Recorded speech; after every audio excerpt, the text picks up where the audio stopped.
portion of the meeting, and thank you, Jeremy, for stepping in and Mr. Glickman's absence. Jeremy needs no introduction. I don't have one and he didn't know, so evaluating traits. So, thank you, Jeremy. Thank you, Gary. Excellent. Excellent. I love being up here. It's so much fun, and that's why it never hurts to be the substitute evaluator. I feel bad for all those substitute teachers, though.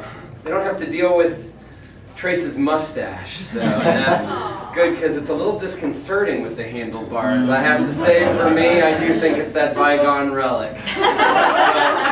But Trace pulls it off, I do have to say.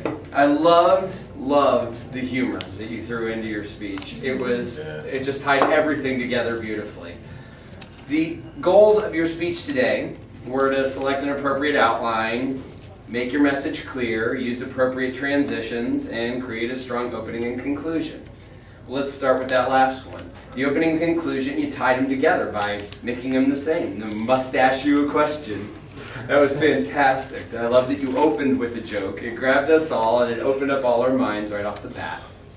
I also like the fact that your transitions you announced in your opening. You talked about the golden age and then the fall of the empire. That was fantastic. I love the fact that when you got to those, you brought those back. First the golden age and then the fall of the empire. It tied it all together with the opening by using your transitions that you were going to use right off the bat. Another way you transitioned, which is so natural about you, is you paused. Right before you told your story about going to the grocery shop, you stopped and let us be contemplative for a little bit. In fact, at one point you announced an awkward pause.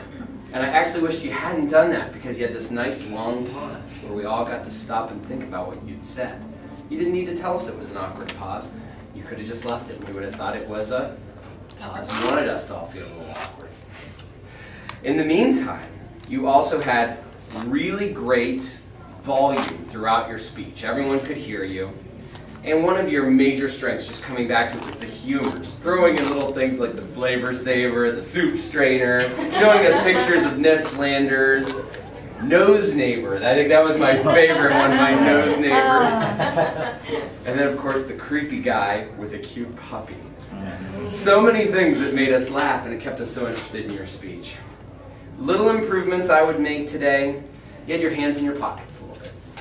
Take them out of your pockets. It makes your gestures more normal, and you didn't have as many gestures, and I think partially because they were in your pockets.